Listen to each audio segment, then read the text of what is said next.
जुन बाँचिराखेको छ जस्तो लाग्छ।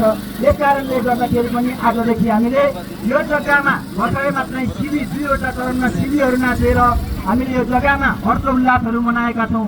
यस अर्थमा कि कुनै कुनै समय सबैभन्दा पहिला हाम्रो पुर्खाहरूले यहाँबाट उहाँहरूले आफ्नो सभ्यताको विकास गर्नुभएको भन्ने हामीलाई लाग्छ।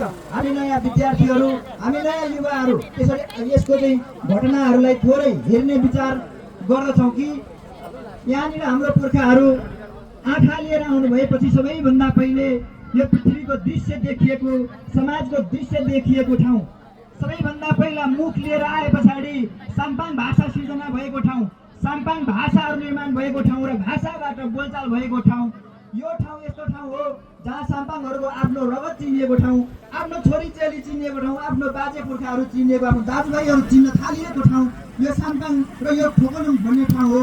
यहाँको कुवा भर्खरै मात्रै संरक्षण भइसकेको छ।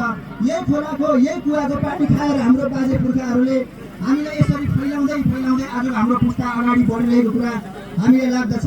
यस कारणले यो संस्कृतिमा हामीहरू जहाँ जहाँ बसे पनि सबैजना तपाईँहरू ताप्लेजुङसम्म पुग्नु भएको, धनकुटासम्म छरिनु भएको, काठमाडौँसम्म छरिनु भएको सम्पूर्ण दाजुभाइहरूले हाम्रो पुर्ख्यौली थलो भनेको बाँसपानी हो भन्ने गर्नुहुन्छ।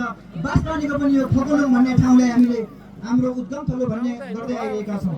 यस अर्थमा कि सम्पूर्ण किराँत जगतको